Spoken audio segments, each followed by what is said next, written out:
Just like we've learned about other rules, we're going to go through the quotient rule here in this video. So the quotient rule is used whenever you have something of the form f of x divided by g of x. So one function divided by another. So for example, e to the x over sine of x, cosine of x divided by x, ln of x over x cubed, etc., etc. You can also use it for things that wouldn't necessarily immediately appear to be quotients. So for example, ln of x times x to the negative 1 can be rewritten as ln of x over x. You can make it into a quotient.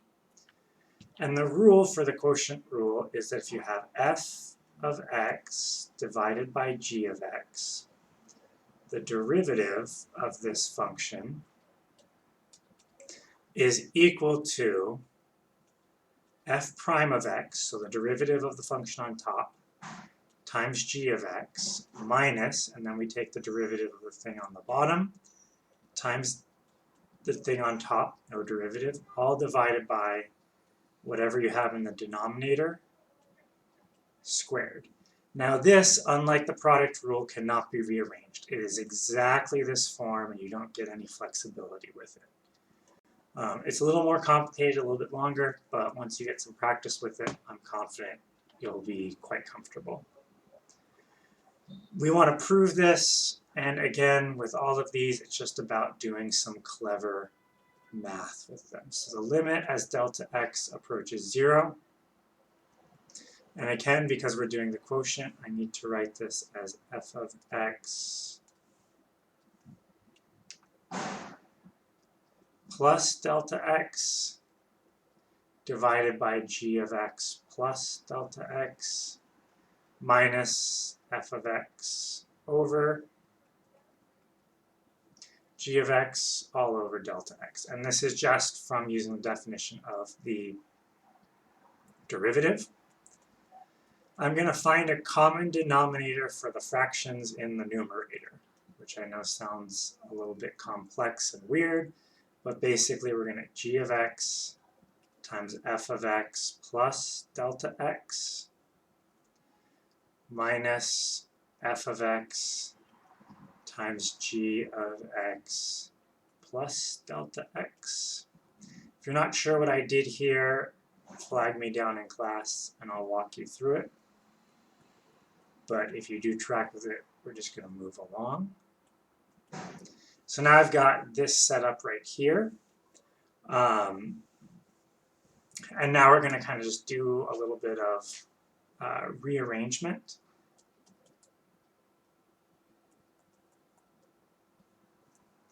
This is equal to g of x, f of x plus delta x minus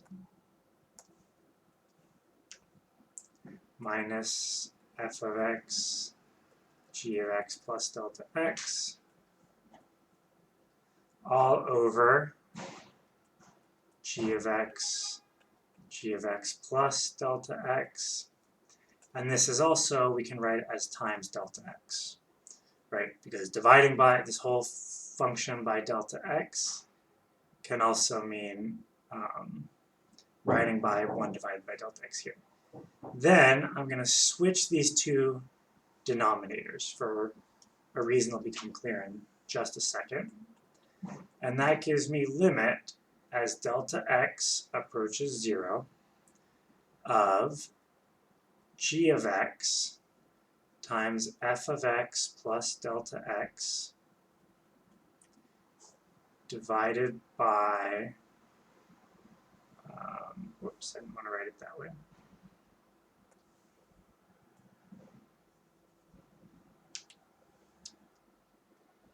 G of x times f of x plus delta x over delta x minus f of x times g of x plus delta x over delta x times 1 over g of x plus delta x. I know it's kind of in the corner there, but you can kind of imagine it's g of x plus delta x. Now we're going to do something we did before, which is add / subtract f of x times g of x to the function up here.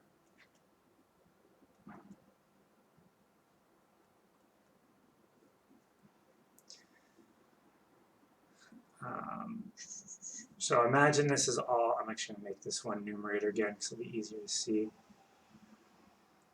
So then I'm going to add f of x, g of x, and I'm going to subtract f of x, g of x.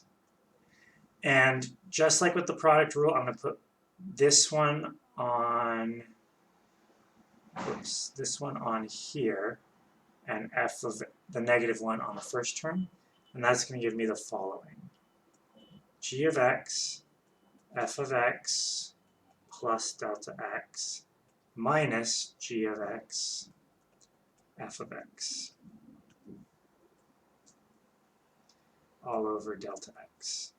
Then we're going to have minus f of x, g of x, plus delta x.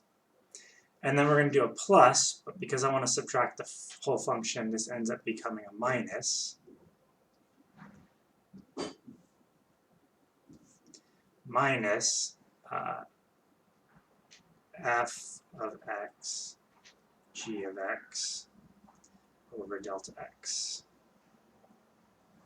And then we still have our 1 over g of x plus delta x.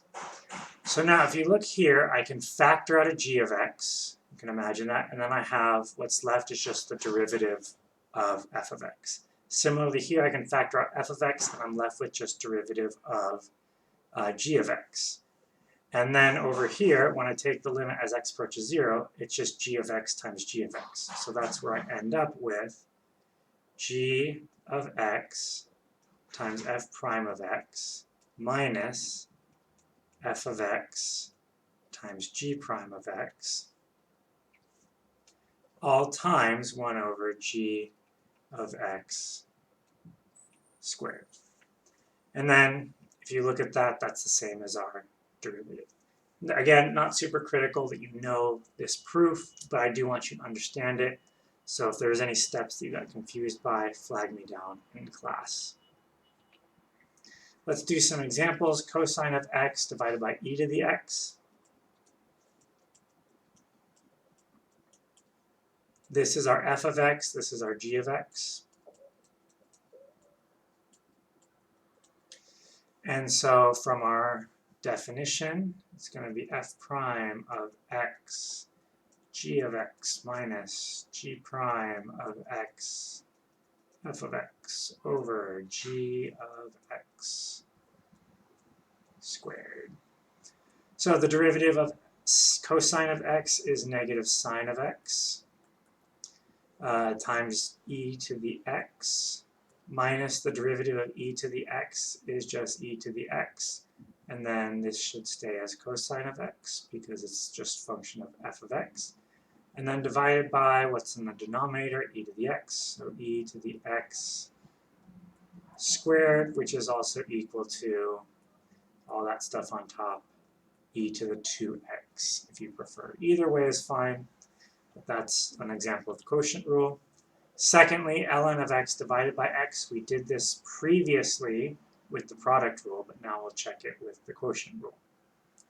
So ln of x divided by x.